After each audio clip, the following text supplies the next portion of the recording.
यदि हमें लोकतंत्र को सच्चे अर्थों में प्राप्त करना है तो अंतिम पंक्ति में खड़े व्यक्ति को भी मुख्यधारा में जोड़ना होगा। नमस्कार, मैं गोविंद मीणा, केंद्रीय विद्यालय जैतपुर। इस वीडियो में हम क्लास 10 का सिविक्स का फर्स्ट चैप्टर स्टडी करेंगे। चैप्टर का नाम है पावर शेयरिंग, सत्ता या शक्ति की साझेदारी। सबसे पहले देखो पावर शेयरिंग को समझ लेते हैं कि पावर शेयरिंग क्या है। तो देखो power sharing is a system of political arrangement, यानी राजनीतिक अरेंजमेंट होता है जिसमें क्या होता है कि जो पावर होती है, जो शक्ति होती है ना, उसको शेयर किया जाता है, उसकी साझेदारी की जाती है। किस किस के बीच में? Between different organ of the government. तो क्या होता है कि जो गवर्नमेंट के जो डिफरेंट डिफरेंट ऑर्गन है, जैसे कि जुडिशरी उसका ऑर्गन है। 9th क्लास में हमने स्टडी किया था कि जो गवर्नमेंट के ऑर्गन क्या क्या होते हैं। तो जैसे जुडिशरी है, लेजिस्लेचर है, एग्जीक्यूटिव है, यानी न्यायपालिका, कार्यपालिका और व्यवस्थापिका। तो ये डिफरेंट ऑर्गन है गवर्नमेंट के, तो इनके बीच में पावर की शेयरिंग होती है। इसके अलावा different level of the government. तो जैसे हमने लास्ट ईयर क्लास 9 में ये भी स्टडी किया था कि इंडिया एक फेडरल कंट्री है। 8th क्लास में भी हमने स्टडी किया था। तो जैसे सेंट्रल लेवल पे एक सेंट्रल गवर्नमेंट है ना, स्टेट लेवल पे एक स्टेट गवर्नमेंट और लोकल लेवल पे एक लोकल गवर्नमेंट है। तो जो पावर है ना, उसको डिफरेंट लेवल ऑफ गवर्नमेंट, यानी जो अलग अलग लेवल की जो गवर्नमेंट होती है ना, उसमें शेयर किया जाता है। इसके अलावा बिटवीन डिफरेंट सोशल ग्रुप्स, यानी कोई भी रिलीजन हो सकता है या कास्ट हो सकता है, उसके बीच में भी पावर का जो शेयरिंग की जाती है। साथ ही साथ में पॉलिटिकल जो पार्टीज होती है, जिसमें भी जो पावर की शेयरिंग की जाती है। हम साथ में प्रेशर ग्रुप, जैसे एग्जाम्पल था कि वो हमारा जो फर्स्ट चैप्टर था सिविक्स में 9th क्लास का, तो उसमें हमने जाना था कि किस तरीके जो चाइना है उसमें सिंगल पार्टी सिस्टम है, तो एक ही पार्टी की वहाँ पे गवर्नमेंट बनती है। तो वो एक प्रकार से पावर शेयरिंग का सही मॉडल नहीं है। ठीक, तो ये होता है पावर शेयरिंग। अब देखो, जो हमारा पावर शेयरिंग फर्स्ट चैप्टर है सिविक्स का, उसमें हमारे टोटल 6 टॉपिक होंगे। तो जो फर्स्ट टॉपिक होगा हमारा बेल्जियम का होगा, जिसमें हम हिस्टोरी ऑफ बेल्जियम, और जो सेकंड होगा ना उसमें हिस्टोरी ऑफ श्रीलंका। यानी जो पावर शेयरिंग का जो मॉडल है, जो कॉन्सेप्ट है, किस तरीके से उसको डिवाइड किया जाए, किस तरीके से उसको बेटर किया जाए, इसके लिए हम श्रीलंका और बेल्जियम की केस स्टडी देखेंगे इस पूरे चैप्टर में। ठीक, तो पहले चैप्टर में जो हिस्टोरी ऑफ बेल्जियम होगी, सेकंड टॉपिक में हमारी हिस्टोरी ऑफ श्रीलंका होगी। और श्रीलंका की केस स्टडी और बेल्जियम की केस स्टडी को हम बाकी दूसरे टॉपिक से देखेंगे। जैसे श्रीलंका में जो मेडिटेरेनिज्म है, यानी कि जो बहुसंख्यकवाद है, उसको देखेंगे। अकमेंडेशन इन बेल्जियम, बेल्जियम ने किस तरीके से वहाँ पे जो पावर शेयरिंग का मॉडल अपनाया, उसको देखेंगे। 5 टॉपिक होगा हमारा why power sharing is desirable. Power sharing या शक्ति या सत्ता जो होती है, क्यों उसको शेयर करना डिजायरेबल यानी जरूरी होता है। लास्ट में होगा फॉर्म ऑफ पावर शेयरिंग। तो इसमें जो किस प्रकार से जो गवर्नमेंट के डिफरेंट लेवल हैं या फिर गवर्नमेंट के जो डिफरेंट ऑर्गन हैं, उनके बीच में पावर को शेयर किया जाता है। ठीक, तो ये हमारा जो फर्स्ट टॉपिक है हिस्टोरी ऑफ बेल्जियम है। ये जो डिस्क्रिप्शन है, आप वीडियो को पॉज करके इसको पढ़ सकते हो। साथ ही साथ में आपको जो क्लास 10th की जो टेक्स्ट बुक है सिविक्स की, वो भी साथ में रखनी है। तो देखो, सबसे पहले जो पावर शेयरिंग की जो केस स्टडी हो बेल्जियम की है, तो बेल्जियम की हम कहानी जान लेते हैं। बेल्जियम में क्या था? तो देखो, जो बेल्जियम है ना, वो यूरोप में एक कंट्री है। उसकी लोकेशन ये है, ये यहाँ पे, ये जो येलो कलर में दिख रहा है ना कलर, ये बेल्जियम है। तो बेल्जियम के इस तरफ तो है जर्मनी, जर्मनी से बाउंड्री शेयर करता है, ये तो जर्मनी है पिंक कलर में। ये है फ्रांस, फ्रांस से भी बाउंड्री शेयर करता है। और इसके ऊपर की तरफ है नीदरलैंड। देखो ये यहाँ पे बेल्जियम और यहाँ पे इंग्लैंड है, तो इसकी लोकेशन हो गई। तो जो बेल्जियम है ना, वो नीदरलैंड से, फ्रांस से और जर्मनी से अपना बॉर्डर शेयर करता है। अब जैसा कि जो बेल्जियम है ना, बेल्जियम कंट्री है ना, उसमें डिफरेंट जो एथेनिक लोग रहते हैं, जिनमें डच लोग रहते हैं, है ना। इसके अलावा वहाँ पे फ्रांस के लोग रहते हैं और वहाँ पे जर्मनी के लोग रहते हैं। तो देखो, जो टोटल बेल्जियम की जो पॉपुलेशन है, उस पॉपुलेशन में जो फेलमिश रीजन है, फेलमिश रीजन, ये देखो फेलमिश जो रीजन है ना, ये वाला फेलमिश रीजन है, ये वाला रीजन, ये जो रीजन है ना, ये फेलमिश रीजन है, बेल्जियम का नॉर्दर्न पार्ट। तो इसमें जो पॉपुलेशन है ना, उसमें 59% जो लोग हैं फेलमिश रीजन में, वो कौन सी लैंग्वेज बोलते हैं? डच लैंग्वेज, यानी वो डच लोग हैं। ठीक, इसके बाद जो एक दूसरा रीजन है वलोनिया। वलोनिया जो रीजन है, वो ये वाला है, ये जो डार्क वाला रीजन है ना, ये साउथ रीजन है किसका, बेल्जियम का। इसमें कौन से लोग रहते हैं, 40% लोग रहते हैं फ्रांस के। तो ये जो पूरा बेल्जियम है ना, बेल्जियम की सिचुएशन हो गई। इसके अलावा 1% जो पॉपुलेशन है वहाँ की, वो कौन सी लैंग्वेज बोलती है, जर्मन लैंग्वेज।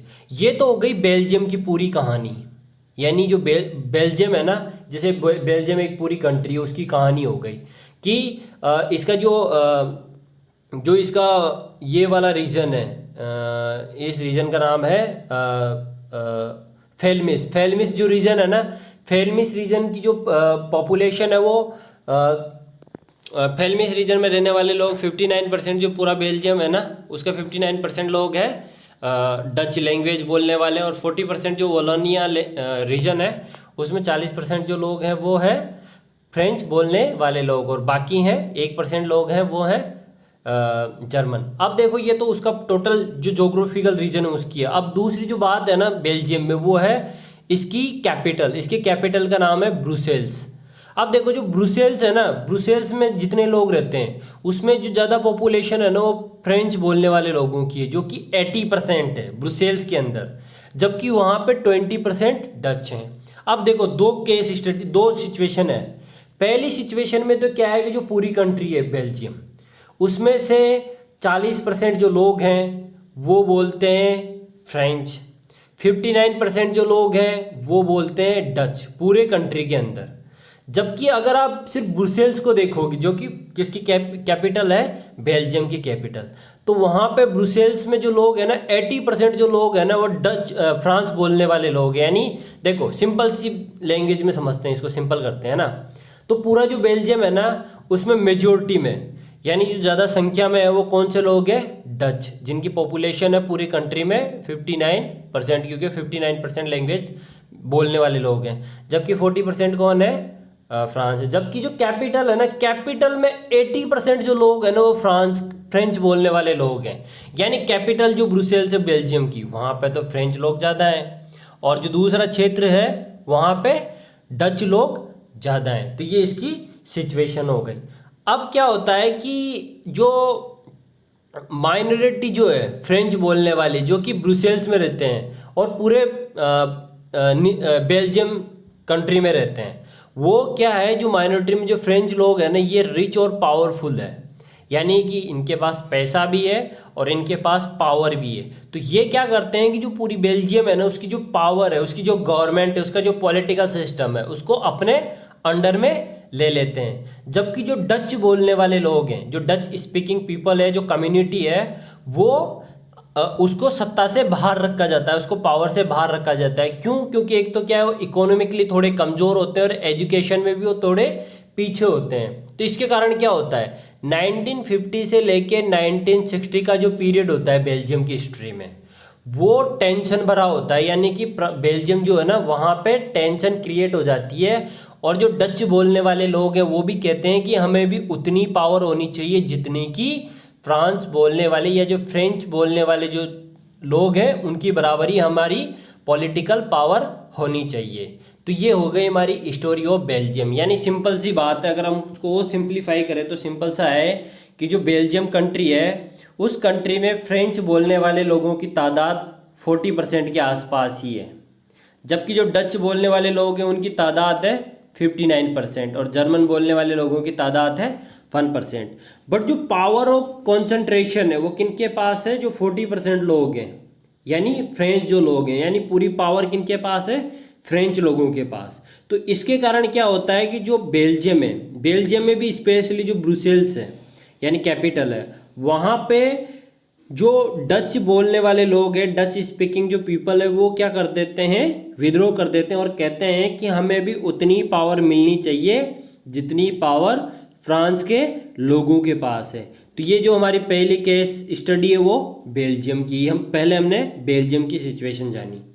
इसके बाद जो हमारी सेकंड केस स्टडी है वो है श्रीलंका की। देखो श्रीलंका में भी सेम सिचुएशन है। श्रीलंका, सबसे पहले तो श्रीलंका जो है ना उसकी लोकेशन देख लेते हैं। तो जो श्रीलंका है ना, इंडिया के साउथ में, जो इंडिया हमारा जो देश है उसके बिल्कुल साउथ में एक आइलैंड नेशन है, जो कि चारों तरफ से किससे घिरा हुआ है, समुद्र से। अब देखो यहाँ पे लगभग 2 करोड़ के आसपास लोग रहते हैं। इसमें से जो 74% लोग हैं वो कौन सी लैंग्वेज बोलते हैं? सिंहला लैंग्वेज, जो कि श्रीलंका की मुख्य लैंग्वेज है, यानी मेन लैंग्वेज है। इसके अलावा जो 18% लोग हैं वो बोलते हैं तमिल लैंग्वेज। जो हमारी कंट्री यानी इंडिया, उसमें जो तमिलनाडु स्टेट है वहाँ पे भी तमिल बोली जाती है। तो वही लैंग्वेज कहाँ पे बोली जाती है? श्रीलंका में तमिल लैंग्वेज बोली जाती है। कितने लोगों के द्वारा? 18% लोगों के द्वारा। 74% लोग क्या बोल रहे हैं? सिंहली लैंग्वेज। और 18% लोग क्या बोल रहे हैं? तमिल लैंग्वेज। इसके अलावा देखो 7% जो पॉपुलेशन है वो दोनों लैंग्वेज बोलती है, जिसमें क्रिश्चियन है जनरली, है ना। तो तमिल भी बोलते हैं और सिंहला भी बोलते हैं। तो देखो इस तरीके से वहाँ पे डिवीजन है, किसके आधार पे? लैंग्वेज के आधार पे। अब क्या होता है, देखो जो श्रीलंका है ना, श्रीलंका भी इंडिया के साथ ही इंडिपेंडेंट होता है, यानी आज़ाद होता है 1948 में। इंडिया कब होता है? 1947 में।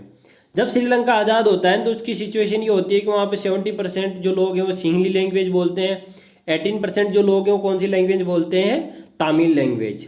अब क्या होता है, जो श्रीलंका है ना, श्रीलंका में 1956 में जो श्रीलंकन गवर्नमेंट है ना वो एक रूल निकालती है, और इस रूल के द्वारा जो सिंहली लैंग्वेज है उसको क्या बना देती है? Official language. यानी अब जो श्रीलंका है ना उसकी सिर्फ एक ही लैंग्वेज होगी, वो कौन सी होगी? सिंहली लैंग्वेज होगी। ठीक, यानी कि जो 74% जो लोग हैं जिस लैंग्वेज को बोलते हैं, 74% जिसको है ना, जिस लैंग्वेज को बोलते हैं वो ही क्या होगी अब श्रीलंका की ऑफिशियल लैंग्वेज। आप देखो इसके अलावा देखो श्रीलंका की जो सोसाइटी है ना, अब उसमें जो सिंहली लैंग्वेज है वही ऑफिशियल लैंग्वेज होने के बाद जो 13% जो श्रीलंकन तमिल थे और जो 5% जो इंडियन तमिल थे जो कि इंडिया से गए थे, इंडिया से जो गए थे ना उनको इंडियन तमिल कहा जाता है। और जो श्रीलंका में पहले से ही थे और तमिल लैंग्वेज को बोलते थे उनको श्रीलंकन तमिल कहा जाता है। तो इससे क्या होता है, जब श्रीलंका ये वाला ऑर्डर, श्रीलंकन गवर्नमेंट ये वाला ऑर्डर निकालती है 1956 में कि जो सिंहला है ना वही उनकी ओनली ऑफिशियल लैंग्वेज होगी, तो इससे क्या होता है कि जो सिंहला कम्युनिटी है जो सिंहली लैंग्वेज बोलती है उसकी क्या हो जाती है?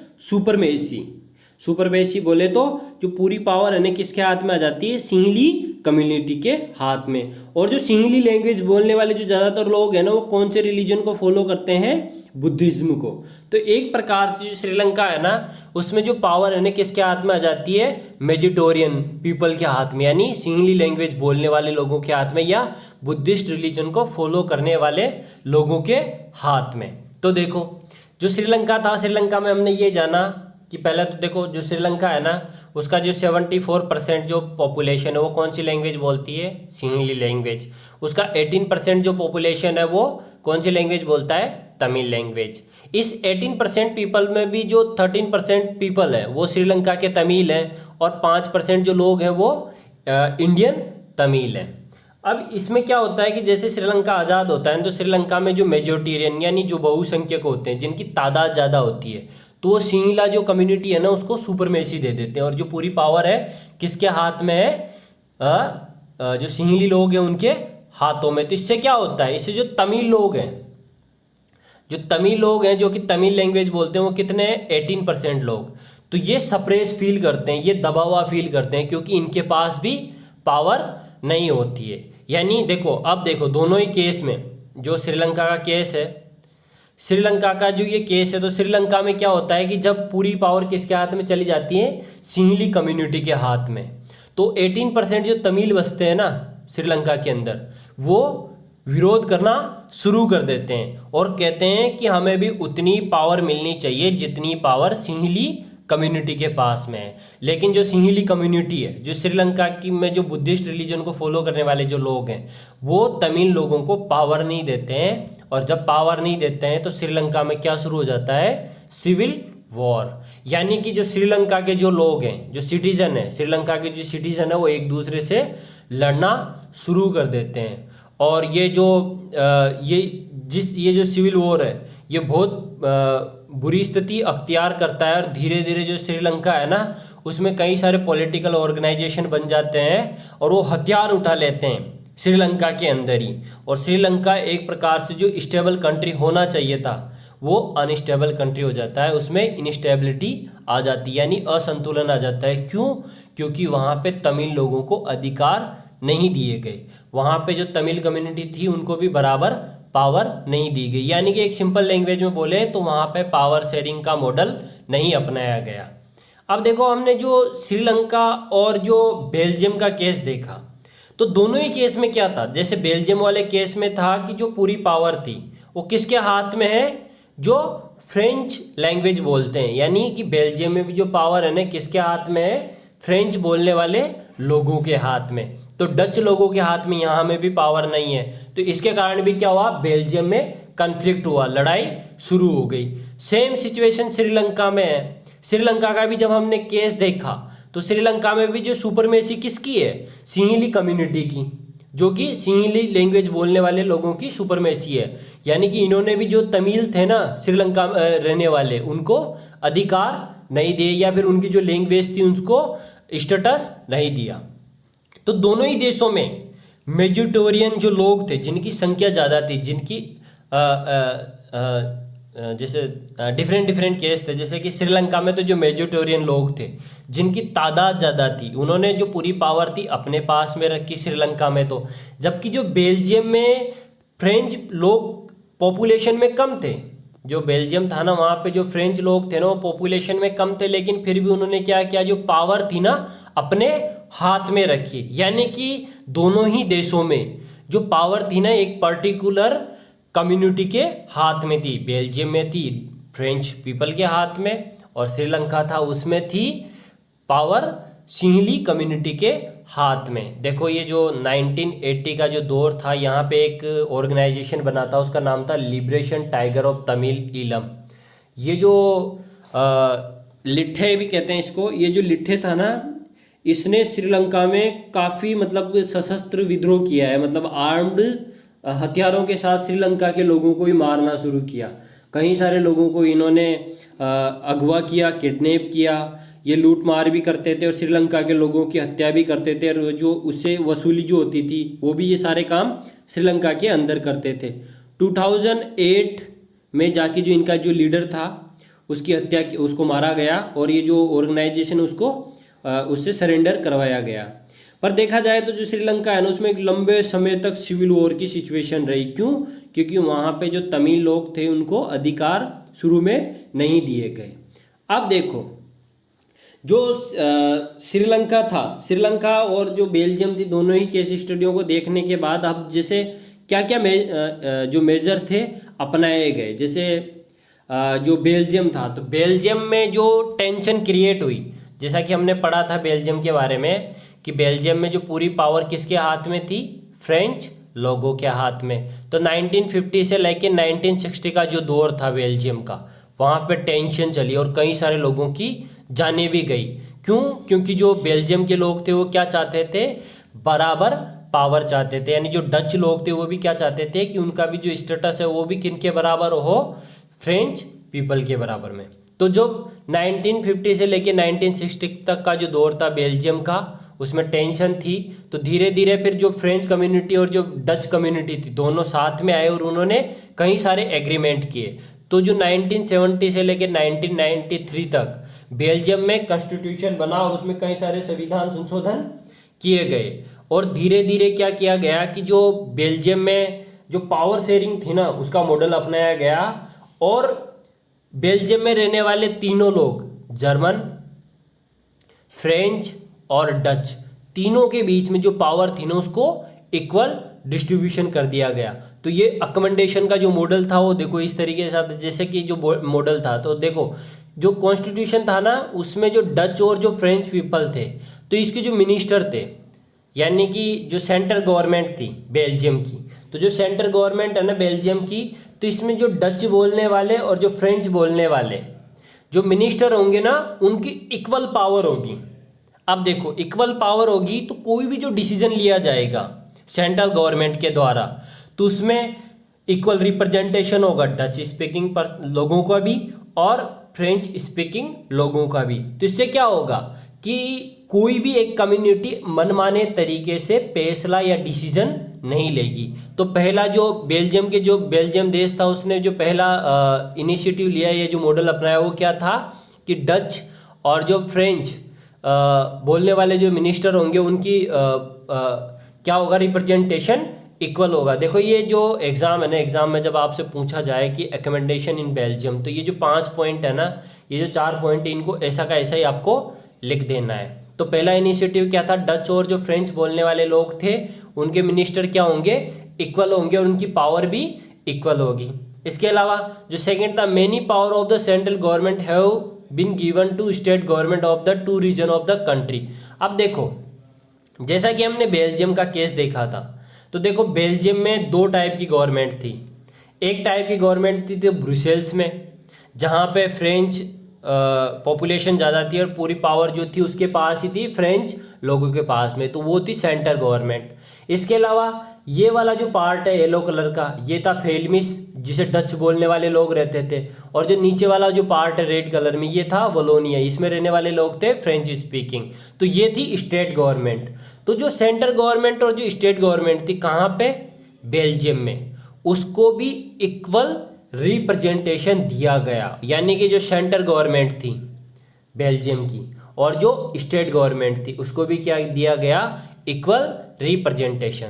साथ ही साथ में एक थर्ड गवर्नमेंट का फॉर्म भी कहाँ पे अपनाया गया, बेल्जियम में, जो कि कम्युनिटी गवर्नमेंट थी, जिसमें प्रत्येक कम्युनिटी के डच बोलने वाले, फ्रेंच बोलने वाले और जर्मन लैंग्वेज बोलने वाले लोगों का भी रिप्रेजेंटेशन था। तो इससे क्या किया गया, ये जो इनिशिएटिव अपनाए गए, ये जो मॉडल अपनाया गया, यानी जो पावर की शेयरिंग की गई, तो इससे क्या हुआ, इससे जो बेल्जियम था ना, बेल्जियम में जो कन्फ्लिक्ट हुए थे, यानी जो डच और जो फ्रेंच पीपल एक दूसरे से लड़ना शुरू हुए थे, सिविल वार जैसी सिचुएशन आई थी बेल्जियम में 1950 टू 1960 तक, 1950 से लेके 1960 तक। तो वो जो टेंशन आई थी बेल्जियम में वो समाप्त हो गई। साथ ही साथ में जो ब्रुसेल्स था, तो ब्रुसेल्स में क्या किया गया, जो दोनों कम्युनिटी थी, यानी डच बोलने वाले लोग भी और फ्रेंच बोलने वाले लोग भी, तो उनको इक्वल रिप्रेजेंटेशन दिया गया। यानी कि जैसे कि पूरी पावर किसके हाथ में थी, शुरुआत में तो फ्रेंच पीपल के हाथ में, फ्रेंच बोलने वाले लोगों के हाथ में क्या थी, पूरी पावर थी ब्रुसेल्स में। लेकिन उन्होंने क्या किया, बाद में मॉडल अपना के जो फ्रेंच पीपल और जो डच पीपल थे दोनों के बीच में क्या किया गया, जो स्पीकिंग जो लोग थे उनके बीच में क्या कर दिया गया, इक्वल रिप्रेजेंटेशन, यानी कि उनको बराबर बराबर सीट दे दी गई, बराबर बराबर उनको रिप्रेजेंटेशन दे दिया। जैसे मान लो अगर 10 सीट है ना, तो 5 सीट तो होगी फ्रेंच स्पीकिंग लोगों की, 5 सीट होगी डच स्पीकिंग लोगों की, किसमें, ब्रुसेल्स गवर्नमेंट में या सेंटर गवर्नमेंट में। इसके अलावा देखो वहां पे एक और प्रोविजन लाया गया, वो था कम्युनिटी गवर्नमेंट का। अब कम्युनिटी गवर्नमेंट में क्या था कि जैसे कि हमने बेल्जियम में जाना था कि यहाँ पे डच लोग रहते हैं, यहाँ पे फ्रेंच लोग रहते हैं और यहाँ पे जर्मन लोग रहते हैं, जिनकी लैंग्वेज ये थी। तो इनके बीच में टेंशन क्रिएट ना हो, इनके बीच में किसी भी प्रकार का कन्फ्लिक्ट ना हो, तो इसके लिए कौन सी गवर्नमेंट बेल्जियम में इस्टेब्लिश की गई, कम्युनिटी गवर्नमेंट। जिससे क्या हुआ कि ये अपना कल्चर भी कंजर्व कर सकें, रक्षित कर सकें, अपने एजुकेशनल या फिर जो लैंग्वेज रिलेटेड जो इशू है ना उनका रिजोल्व कर सके।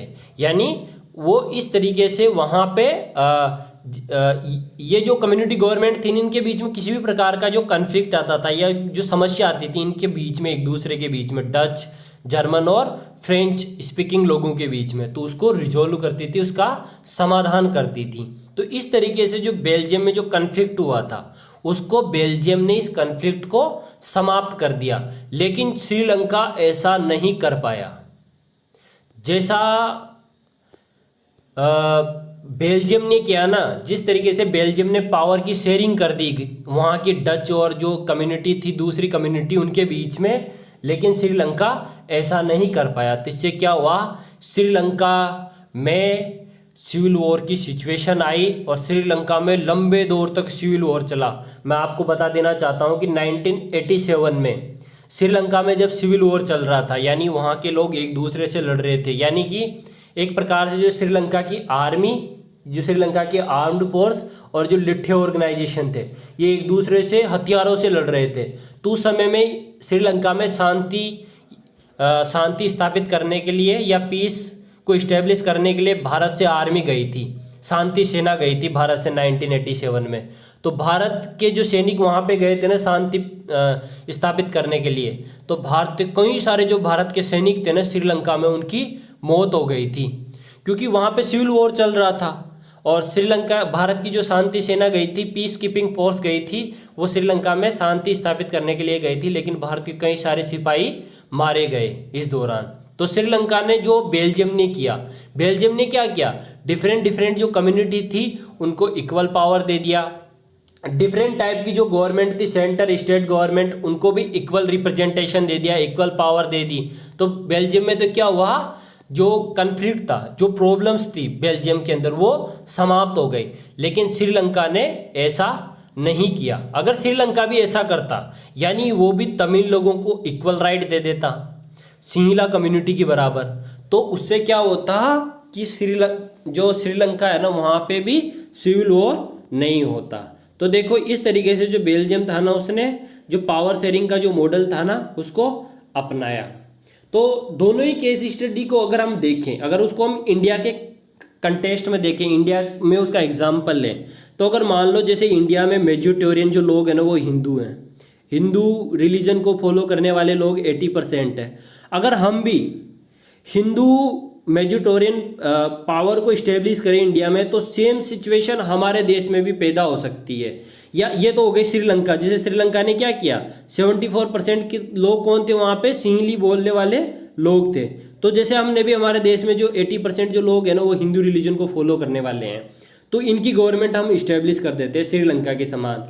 तो ये भी, इससे भी क्या होगा, इंडिया में कन्फ्लिक्ट होगा। या फिर बेल्जियम ने क्या किया था, बेल्जियम में जो 40% ही लोग थे, किसके, फ्रेंच लोग, जो कि फ्रेंच लैंग्वेज बोलते थे, और उनके पास में पूरी पावर थी। तो जैसे इंडिया में जो माइनॉरिटी है, माइनॉरिटी की जो टोटल पॉपुलेशन है ना इंडिया में 20% है, जिसमें मुस्लिम है, सिख है, ईसाई है, जैन है, पारसी है ना, या ये कम्युनिटीज़ हैं, ये ओनली इंडिया में 20% है। लेकिन अगर सारी पावर इनके पास में चली जाए, मुस्लिम के पास में, ईसाई के पास में या बुद्धिस्ट के पास में, तो इंडिया में जो हिंदू रिलीजन को फॉलो करने वाले लोग हैं वो विद्रोह कर देंगे। यानी कि देखो, अगर हम बेल्जियम वाली सिचुएशन में भी जाते हैं, यानी माइनॉरिटी के पास में पावर को देते हैं, तो भी हमारा देश स्टेबल नहीं होगा। या फिर श्रीलंका के केस में जहाँ पे मेजॉरिटी के पास पावर थी, उस तरीके से भी अगर हम इंडिया में पावर दे देते हैं, तो उस कंडीशन में भी हमारे देश में जो गवर्नमेंट है वो सही तरीके से नहीं चलेगी।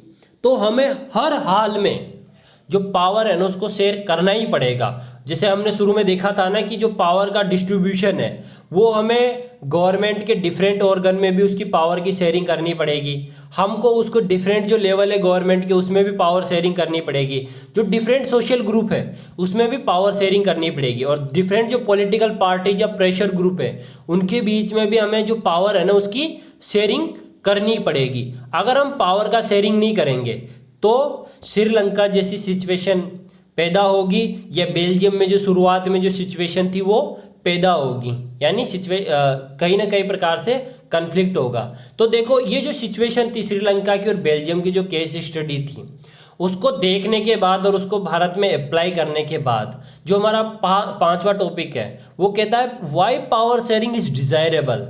यानी कि पावर शेयरिंग जो है ना, जो शक्ति है उसको शेयर करना क्यों जरूरी है। तो देखो इसके कारण है कि अगर हम पावर शेयर कर देते हैं डिफरेंट सोशल ग्रुप्स के बीच में, तो उससे क्या होता है, कन्फ्लिक्ट नहीं होता है।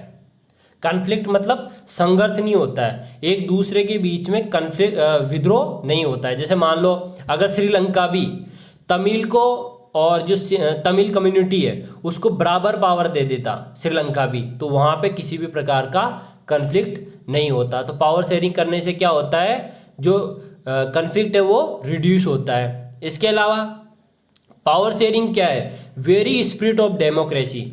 अगर इंडिया में हम पावर शेयरिंग का जो मॉडल हमने अपनाया है, जैसे कि मान लो हमने इंडिया में जो गवर्नमेंट है उसके 3 ऑर्गन है, लेजिस्लेचर, एग्जीक्यूटिव और जुडिशरी, उसके बीच में भी हमने पावर को सही तरीके से शेयर कर रखा है हमारे कॉन्स्टिट्यूशन ने।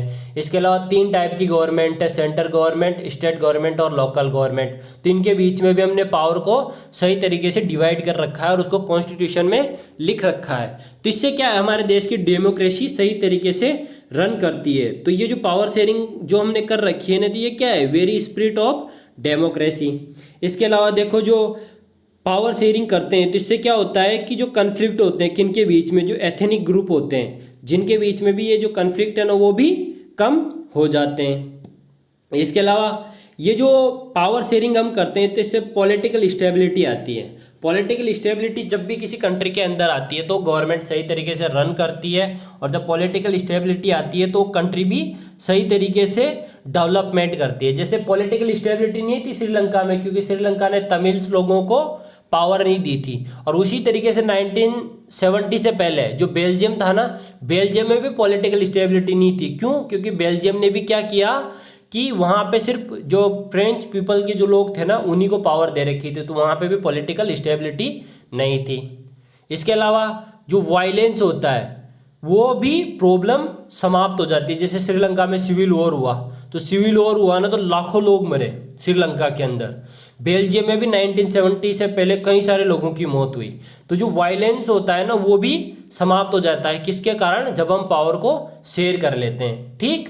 इसके अलावा देखो इक्वल राइट्स मिलते हैं, लिंग्विस्टिक राइट्स मिलते हैं लोगों को। तो जो लिंग्विस्टिक कन्फ्लिक्ट होता है, जैसे श्रीलंका के केस में क्या था, श्रीलंका के केस में यही था कि जो सिंहली बोलने वाले लोग हैं उन्हीं के पास पावर थी। तो जो तमिल बोलने वाले जो लोग थे, जो तमिल लिंग्विस्टिक लोग थे, तो उनके पास पावर नहीं थी, तो उन्होंने क्या कर दिया, सशस्त्र विद्रोह कर दिया। इसके अलावा अगर देखो तो देखो जो देखा जाए तो जो पावर शेयरिंग है ना, स्पिरिट ऑफ डेमोक्रेसी है, यानी जो एसेंस होता है ना डेमोक्रेसी को, उसको पूरा करती है। और जब पावर शेयरिंग होती है ना तो उस नेशन के अंदर या फिर उस देश के अंदर पॉलिटिकल डेवलपमेंट अच्छा होता है, इकोनॉमिक सिचुएशन बहुत बेहतरीन होती है, सोशल कन्फ्लिक्ट बिल्कुल भी नहीं होता है, समाज मिलजुल के रहता है, और कल्चरल भी स्टेबिलिटी होती है। तो एक प्रकार से जो पावर शेयरिंग है ना वो बहुत ही ज़रूरी, मतलब किसी भी कंट्री के अंदर होने वाला एक बेहतरीन मॉडल है। इसको हमें पावर शेयरिंग करनी ही पड़ेगी। ठीक। तो ये हमारा हो गया why power sharing is desirable. इसके बाद देखो 6 टॉपिक है हमारा फॉर्म्स ऑफ पावर शेयरिंग। देखो पावर शेयरिंग डिजायरेबल तो है, उसकी ज़रूरत तो है, लेकिन जो हम पावर शेयरिंग करेंगे तो किस किस मॉडल पे कर सकते हैं। तो देखो पावर शेयरिंग के जनरली 2 मॉडल है इसको, लेकिन हम इसको इसकी जो फॉर्म्स है ना पावर शेयरिंग की, उसके 4 फॉर्म्स यहाँ पे हम डिस्कस करेंगे। जो पहला फॉर्म होगा वो होगा horizontal distribution of power sharing. इसको हिंदी में कहेंगे शक्ति का क्षैतिज वितरण। इसके बाद जो दूसरा होगा हमारा वो होगा वर्टिकल डिस्ट्रीब्यूशन ऑफ पावर। इसको कहेंगे हम शक्ति का ऊर्ध्वाधर वितरण। इसके बाद हमारा जो पावर शेयरिंग होगा ना वो कम्युनिटी गवर्नमेंट का एक केस स्टडी होगा, यानी कम्युनिटी गवर्नमेंट भी इस्टेब्लिश करके हम पावर को शेयर कर सकते हैं। इसके अलावा जो डिफरेंट पॉलिटिकल पार्टीज या प्रेशर ग्रुप्स है ना उनके बीच भी जो हम पावर को शेयर करेंगे तो वो होगा। तो अब इसको हम डिटेल से स्टडी कर लेते हैं। तो देखो जो सबसे पहला है ना फॉर्म ऑफ पावर शेयरिंग का, तो वो है हॉरिजॉन्टल डिस्ट्रीब्यूशन ऑफ पावर। तो देखो जैसा कि आप सभी को पता है, जो हमने 9th में स्टडी किया था कि जो गवर्नमेंट होती है ना उसके 3 ऑर्गन होते हैं। गवर्नमेंट के 3 ऑर्गन यानी सरकार के 3 अंग होते हैं। फर्स्ट होता है लेजिस्लेचर, सेकंड होता है एग्जीक्यूटिव, थर्ड होता है जुडिशरी। यानी लेजिस्लेचर मतलब कार्यपालिका, विधायिका जो कानून बनाती है, लॉ मेकिंग का काम करती है। एग्जीक्यूटिव मतलब कार्यपालिका जो कि उस कानून को इम्प्लीमेंट करती है, उस प्रोग्राम को लागू करती है। और जुडिशरी क्या करती है, न्याय का काम करती है। तो अगर हमने इन तीनों ऑर्गन को डिफरेंट इस्टेब्लिश कर दिया और इनकी डिफरेंट पावर दे दी और इनको पर्टिकुलर काम दे दिया और उस काम पे इंटरफेयर नहीं किया, तो ये होता है हॉरिजॉन्टल पावर डिस्ट्रीब्यूशन। यानी जो हॉरिजॉन्टल डिस्ट्रीब्यूशन क्या होता है कि जब हम गवर्नमेंट के जो डिफरेंट ऑर्गन है, डिफरेंट गवर्नमेंट के कौन कौन से ऑर्गन, लेजिस्लेचर, एग्जीक्यूटिव और जुडिशरी, उनको इक्वल पावर दे देते हैं और उस पावर को कॉन्स्टिट्यूशन में लिख देते हैं कि भाई ये काम यही करेगी, लेजिस्लेचर का काम लेजिस्लेचर करेगी, जुडिशरी का काम जुडिशरी करेगी। यानी कि लॉ मेकिंग का काम कौन करेगी? लेजिस्लेचर। जुडिशरी क्या काम करेगी? न्याय देने का काम। तो लेजिस्लेचर कभी भी न्याय नहीं देगी, जस्टिस का काम कौन नहीं करेगी? लेजिस्लेचर। या फिर जो जुडिशरी है ना, कभी भी लॉ मेकिंग का काम नहीं करेगी। तो ये जो पावर, जो गवर्नमेंट के जो ऑर्गन होते हैं ना, 3 ऑर्गन, लेजिस्लेचर, एग्जीक्यूटिव और जुडिशरी, तो जब हम इसको पावर को शेयर करते हैं तो इसको कहते हैं हम हॉरिजॉन्टल डिस्ट्रीब्यूशन ऑफ पावर, यानी जो शक्ति है उसका क्षैतिज वितरण। यानी सरकार के जो 3 अंग है, उन तीनों अंगों को जब बराबर पावर दे दी जाती है, लेजिस्लेचर को, एग्जीक्यूटिव को और जुडिशरी को, तो उसको कहेंगे हम हॉरिजॉन्टल डिस्ट्रीब्यूशन ऑफ पावर। तो जैसे ये जो एग्जाम्पल है, इंडिया का एग्जाम्पल, आप इंडिया का एग्जाम्पल जैसे एग्जाम में आ जाए तो ऐसे कैसे आपको इंडिया का एग्जाम्पल लिख देना है, ठीक। इसके बाद जो सेपरेशन ऑफ पावर्स था, हमने ये 9th क्लास में भी देखा था।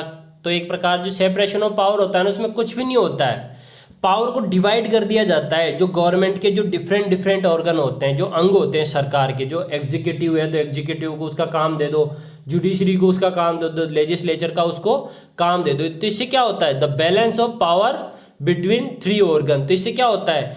बैलेंस बना रहता है पावर का। यानी जो पावर है ना तो एक ऑर्गन के पास ज़्यादा हो पाती है, ना दूसरे ऑर्गन के पास ज़्यादा हो पाती है। तो इससे क्या होती है? गवर्नमेंट सही तरीके से काम करती है, ठीक। तो जो पहला हो गया हमारा हॉरिजॉन्टल डिस्ट्रीब्यूशन ऑफ पावर, यानी गवर्नमेंट को हमने 3 जो ऑर्गन है, लेजिस्लेचर, एग्जीक्यूटिव और जुडिशरी में डिवाइड कर दिया। तो ये हमारा हॉरिजॉन्टल डिस्ट्रीब्यूशन ऑफ पावर हो गया। इसके बाद है हमारा वर्टिकल डिस्ट्रीब्यूशन ऑफ पावर। तो जो गवर्नमेंट के डिफरेंट लेवल हैं, यानी देखो गवर्नमेंट के डिफरेंट लेवल से मतलब है कि गवर्नमेंट में जनरली डिफरेंट लेवल होते हैं। जैसे एक लेवल तो होगा वो सेंटर गवर्नमेंट, जो कि पूरे देश की गवर्नमेंट होती है।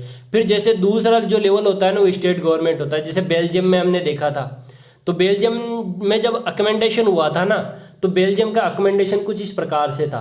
तो फर्स्ट लेवल पे कौन सी गवर्नमेंट बनाई उन्होंने? Centre government. तो उसमें भी इक्वल रिप्रेजेंटेशन किन किन को दिया? डच और फ्रेंच और जर्मन लोगों को इक्वल रिप्रेजेंटेशन दे दिया। दूसरी गवर्नमेंट थी वहाँ पे स्टेट गवर्नमेंट, और जो थर्ड गवर्नमेंट थी वो थी कम्युनिटी गवर्नमेंट। तो जब इन 3 गवर्नमेंट में इसको डिवाइड किया वहाँ पे पूरे बेल्जियम को, तो इसी को वर्टिकल डिस्ट्रीब्यूशन कहा जाता है। जैसे गवर्नमेंट की जो पावर शेयर है ना, उसको डिफरेंट लेवल पे कर देना है हमें। गवर्नमेंट के जो डिफरेंट लेवल है ना, उस पर कर देना है। तो जैसे यूनियन लेवल को, जो यूनियन गवर्नमेंट है उसको उसके काम दे दिए, स्टेट गवर्नमेंट है उसको स्टेट गवर्नमेंट के काम दे दिए, और लोकल गवर्नमेंट है उसको लोकल गवर्नमेंट के काम दे दिए। जैसे यूनियन गवर्नमेंट का मतलब है, जैसे इंडिया का एग्जाम्पल लेते हैं, तो इंडिया में जो यूनियन गवर्नमेंट है ना, पूरे देश की गवर्नमेंट है।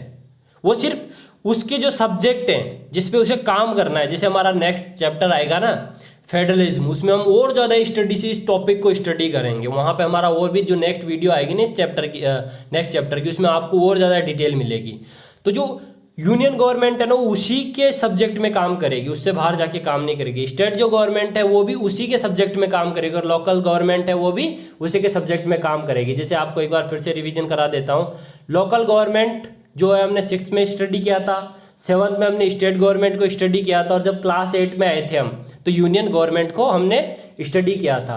तो गवर्नमेंट को जब हम डिफरेंट लेवल में डिवाइड करते हैं, यूनियन गवर्नमेंट में, स्टेट गवर्नमेंट में और लोकल गवर्नमेंट में, तो उसको कहते हैं वर्टिकल डिस्ट्रीब्यूशन ऑफ पावर, यानी शक्ति का ऊर्ध्वाधर वितरण। जिसे जब हम गवर्नमेंट को डिफरेंट लेवल में डिवाइड करते हैं तो उसको क्या कहते हैं? Vertical distribution of power. इसके बाद जो पावर को देखो, हम जो डिफरेंट कम्युनिटीज़ है ना, उनके बीच में भी डिवाइड कर सकते हैं। जैसे बेल्जियम का मॉडल था, तो इसमें क्या किया जाता है कि जो डिफरेंट सोशल ग्रुप्स होते हैं, जैसे बेल्जियम में कौन कौन से ग्रुप्स थे, उसमें तो बेल्जियम में था डच बोलने वाले लोग थे, या फ्रेंच बोलने वाले लोग थे, और जर्मन बोलने वाले लोग थे। तो उन तीनों ही जो लिंग्विस्टिक पीपल थे, तो उनके बीच में क्या किया गया? एक कम्युनिटी गवर्नमेंट बना दी गई तीनों के बीच में। तो जब कोई भी इनके बीच में कोई भी प्रॉब्लम आएगी ना, तो वो कम्युनिटी गवर्नमेंट उसको हैंडल करेगी। कोई भी जो कन्फ्लिक्ट होगा या जो समस्या आएगी, तो उसको उसका सॉल्यूशन कौन करेगी? Community government. साथ ही साथ में जो पावर शेयरिंग का जो अरेंजमेंट होता है ना, उसको डिफरेंट पॉलिटिकल पार्टीज में भी इक्वल कर दिया जाता है, प्रेशर ग्रुप में भी इक्वल कर दिया जाता है। तो उससे क्या होता है? कन्फ्लिक्ट नहीं आते हैं। तो जो फॉर्म्स ऑफ पावर शेयरिंग है, उसमें हमने 4 पॉइंट स्टडी किए। फर्स्ट पॉइंट था हमारा हॉरिजॉन्टल डिस्ट्रीब्यूशन ऑफ पावर। तो इसमें हमने स्टडी किया कि जो गवर्नमेंट होती है ना उसके जो 3 अंग है, 3 ऑर्गन है, तो उसको डिवाइड कर दिया जाता है लेजिस्लेचर में, एग्जीक्यूटिव में और जुडिशरी में।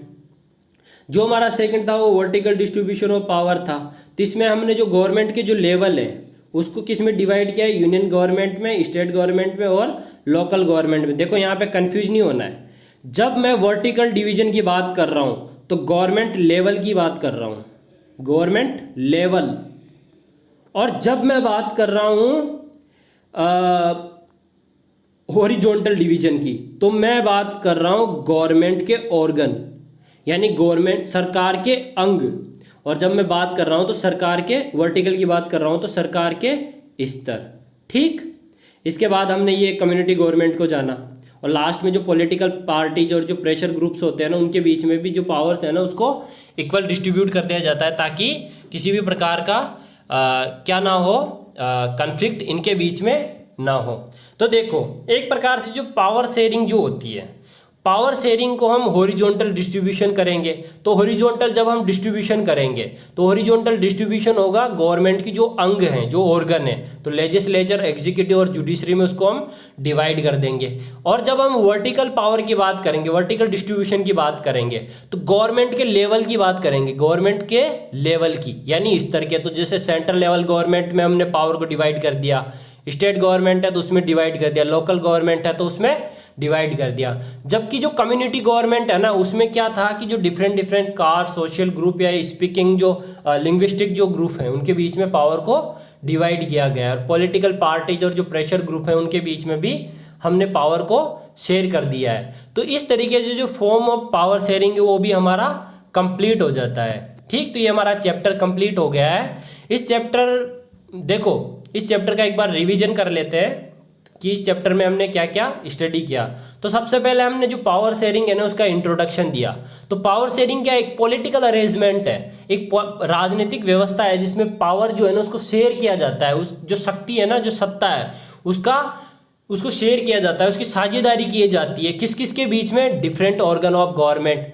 ऑर्गन, देखो ऑर्गन की बात करता हूं मैं, जब ऑर्गन ऑफ गवर्नमेंट, तो आपको देखो यहां पे आ जाना है। जब ऑर्गन ऑफ गवर्नमेंट है ना तो ऑर्गन क्या है, ऑर्गन में क्या थे हमारे, लेजिस्लेचर, एग्जीक्यूटिव और जुडिशरी, यानी कि हॉरिजॉन्टल डिस्ट्रीब्यूशन।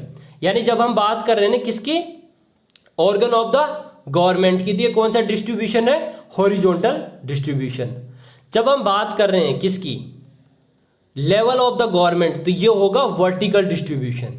तो ऑर्गन ऑफ द गवर्नमेंट तो होगा horizontal distribution, level of the government जो होगा वो होगा हॉरिजॉन्टल डिस्ट्रीब्यूशन। देखो यहाँ पे देखो, फिर से देख लेते हैं एक बार, क्योंकि भूलना नहीं है, एग्जाम में आएगा और इसको ऐसे कैसे लिखना है। तो वर्टिकल डिस्ट्रीब्यूशन में लेवल वाली बात आ जाती है, गवर्नमेंट के जो लेवल जो है उसको हम देखेंगे। ठीक, इसके बाद जो पावर है ना उसको हम शेयर करते हैं डिफरेंट सोशल ग्रुप्स में। तो जैसा कि हमने बेल्जियम का केस देखा था, तो वहाँ पे कम्युनिटी गवर्नमेंट बनाए। इसके अलावा हमने जो पावर्स थी ना उसको पॉलिटिकल पार्टीज, प्रेशर ग्रुप में भी डिवाइड किया। ठीक, तो ये हमारा इंट्रोडक्शन हो गया।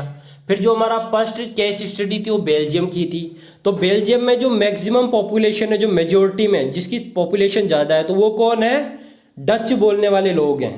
कौन है, डच बोलने वाले लोग। और जिनकी पॉपुलेशन कम है ना वो कौन है, 40% लोग कौन है, फ्रेंच बोलने वाले। लेकिन पूरी पावर किसके हाथ में है, फ्रेंच पीपल के हाथ में। कहाँ पे, बेल्जियम में। तो जब ये समस्या होती है तो जो बेल्जियम के जो डच बोलने वाले लोग हैं ना वो आंदोलन कर देते हैं, वो टेंशन क्रिएट कर देते हैं। कहाँ पे, बेल्जियम में। और बात करते हैं कि हमारी भी इक्वल पावर होनी चाहिए। तो बेल्जियम में जब ये प्रॉब्लम आती है तो जो बेल्जियम गवर्नमेंट है ना वो क्या मॉडल अपनाती है, वो मॉडल अपनाती है कि जो डच और जो फ्रेंच बोलने वाले लोग हैं उनको इक्वल पावर दे देती, यानी कि इक्वल मिनिस्टर होंगे, उनकी कम्युनिटी गवर्नमेंट होगी, उनकी जो सेंट्रल गवर्नमेंट और जो स्टेट गवर्नमेंट होगी बेल्जियम की, उसमें सबको इक्वल राइट होंगे। तो इससे क्या होता है, बेल्जियम में जब ये कन्फ्लिक्ट, ये जो प्रॉब्लम आती है किसको लेके, पावर शेयरिंग को लेके, तो वो बेल्जियम के अंदर समाप्त हो जाती है। तो बेल्जियम इसका सॉल्यूशन कर लेता है। जबकि जो श्रीलंका की केस होता है, श्रीलंका का जो केस है हमारे सामने, श्रीलंका में क्या होता है कि जो 74% लोग कौन है, जो सिंहली लैंग्वेज बोलते हैं। ठीक, और जो 18% लोग हैं वो है तमिल बोलने वाले। लेकिन जो तमिल लोग हैं ना उनको पावर नहीं दी जाती है। तो श्रीलंका में जिस तरीके से बेल्जियम पावर को अकमेंडेशन करता है, वो सॉल्यूशन करता है, उस तरीके से श्रीलंका सॉल्यूशन नहीं करता। तो श्रीलंका में क्या हो जाता है, सिविल वॉर हो जाता है। कब, श्रीलंका में 1980 के बाद से 1956 के बाद से क्या होता है, सिविल वॉर शुरू हो जाता है। जबकि श्रीलंका भी अगर बेल्जियम जैसा केस अपनाता और बेल्जियम जैसे सॉल्यूशन कर लेता तो श्रीलंका में क्या नहीं होता, सिविल वॉर। और जो सिविल वॉर जब भी होता है किसी भी देश के अंदर, तो उसी के जो नागरिक होते हैं, वहीं के रहने वाले जो लोग होते हैं, एक दूसरे के खिलाफ हथियार उठा लेते हैं। तो जो श्रीलंका का केस था उसमें क्या था हमारा, कि श्रीलंका में 18% जो लोग हैं वो कौन है, जो कि हैं तमिल लोग, है ना। 18% जो लोग हैं वो कौन है, तमिल लोग हैं। और 74% कौन है, जो कि सिंहली लैंग्वेज बोलते हैं। तो जो सिंहली लैंग्वेज बोलने वाले लोग हैं ना, वो पूरी पावर को अपने हाथ में ले लेते हैं। तो श्रीलंका में क्या होता है, सिविल वॉर होता है। और श्रीलंका भी अगर बेल्जियम की तरह पावर को शेयरिंग कर लेता तो वहाँ पे क्या नहीं होती, समस्या क्रिएट नहीं होती। उसके बाद हमने बेल्जियम और श्रीलंका का जो मॉडल था उसको इंडिया में भी अप्लाई किया, कि अगर हम इंडिया में भी किसी मेजोरिटियन कम्युनिटी को पूरी पावर दे दें, यानी हिंदू जो रिलीजन है उसको पूरी पावर दे दें, तो इंडिया में भी सेम सिचुएशन होगी। या फिर जो माइनॉरिटी है इंडिया की, जिसमें 6 माइनॉरिटीज आती है हमारी, मुस्लिम, सिख, ईसाई, बुद्धिस्ट, क्रिश्चियन, पारसी, तो इनको हम पूरी पावर दे दें तो सेम प्रॉब्लम इंडिया के अंदर भी क्रिएट हो जाएगी। तो हमने इसके लिए जाना है कि पावर शेयरिंग का क्यों होना जरूरी है। तो why power sharing is desirable. तो इससे क्या होता है, इससे जो सोशल ग्रुप, पॉलिटिकल ग्रुप या जो रिलीजियस ग्रुप होते हैं उनके बीच में जो कन्फ्लिक्ट होते हैं, जो संघर्ष होते हैं, जो टेंशन होती है, वो समाप्त हो जाती है। तो हमने ये जाना कि पावर शेयरिंग जरूरी क्यों है। इसके बाद हमने जाना कि फॉर्म ऑफ जो शेयरिंग होते हैं पावर शेयरिंग के, तो 2 टाइप के होते हैं जनरली। तो पहला होता है हॉरिजॉन्टल डिस्ट्रीब्यूशन ऑफ पावर। तो जब गवर्नमेंट के ऑर्गन, जो गवर्नमेंट के जो अंग होते हैं, उसको जब तीन ऑर्गन होते हैं उनको बराबर इक्वल पावर दे दी जाती है, तो उसको कहा जाता है हॉरिजॉन्टल डिस्ट्रीब्यूशन ऑफ पावर। यानी लेजिस्लेचर, एग्जीक्यूटिव और जुडिशरी को जब हम बराबर पावर दे देंगे तो वो कहलाएगा हॉरिजॉन्टल डिस्ट्रीब्यूशन ऑफ पावर। इसके बाद हमने जाना वर्टिकल डिस्ट्रीब्यूशन ऑफ पावर। तो वर्टिकल डिस्ट्रीब्यूशन में क्या होता है, गवर्नमेंट के जो लेवल होते हैं ना, उनको हम इक्वल पावर दे देते हैं। जैसे यूनियन गवर्नमेंट को हमने बराबर पावर दे दी, स्टेट गवर्नमेंट को भी हमने उतनी ही पावर दे दी, और लोकल गवर्नमेंट को भी हमने इक्वल पावर दे दी। यानी पावर जो है ना, या जो उसको शेयर कर देते हैं हम गवर्नमेंट के डिफरेंट लेवल में, तो वो कहलाता है वर्टिकल डिस्ट्रीब्यूशन ऑफ पावर। इसके बाद हमने कम्युनिटी गवर्नमेंट को जाना। कम्युनिटी गवर्नमेंट में भी जो कन्फ्लिक्ट होते हैं ना, उनको समाप्त कर दिया जाता है। जबकि इंडिया में डिफरेंट है, इंडिया में लोकल गवर्नमेंट है। लोकल गवर्नमेंट होती है, जैसे सरपंच गाँव में होते हैं और शहरों में मेयर होते हैं, तो वो भी क्या करते हैं, जो अच्छे काम होते हैं ना वो करते हैं। साथ में पावर शेयरिंग का जो अरेंजमेंट है उसको पॉलिटिकल पार्टीज में भी हमने देखा। इसके बाद इसके बाद हमने पावर शेयरिंग, जैसे 4 टाइप से हमने पावर शेयरिंग को देखा। हॉरिजॉन्टल डिस्ट्रीब्यूशन, इसमें गवर्नमेंट के डिफरेंट ऑर्गन को डिवाइड किया जाता है। किस में, लेजिस्लेचर, एग्जीक्यूटिव, जुडिशरी में। जबकि जो वर्टिकल डिस्ट्रीब्यूशन है उसमें लेवल, गवर्नमेंट के जो लेवल है उसको डिवाइड किया जाता है सेंट्रल, स्टेट और लोकल में। तो इस तरीके से हमारा चैप्टर कंप्लीट हुआ। देखो, पावर शेयरिंग होना बहुत जरूरी है। जैसे मैंने शुरुआत में बोला था, यदि हमें लोकतंत्र को सच्चे अर्थों में प्राप्त करना है तो अंतिम पंक्ति में खड़े व्यक्ति को भी मुख्य धारा से जोड़ना होगा, यानी उसको मेन स्ट्रीम में लेके आना होगा। यानी कि सिंपल सी बात है कि जो पावर है ना उसको भी देनी पड़ेगी। जो सत्ता है ना, जो सत्ता में जो साझेदारी है, जो पॉलिटिकल सिस्टम में जो उसका पार्टिसिपेशन है, वो उसमें होना चाहिए। जो अंतिम पंक्ति में खड़ा व्यक्ति मतलब क्या, जो गरीब हो या दलित हो या आदिवासी हो या पिछड़ा कोई भी व्यक्ति हो, उसको भी हमें इक्वल पावर देनी पड़ेगी। यानी government without separation of powers commit the worst crime, ये जेम्स कुक ने बोला था। नमस्कार।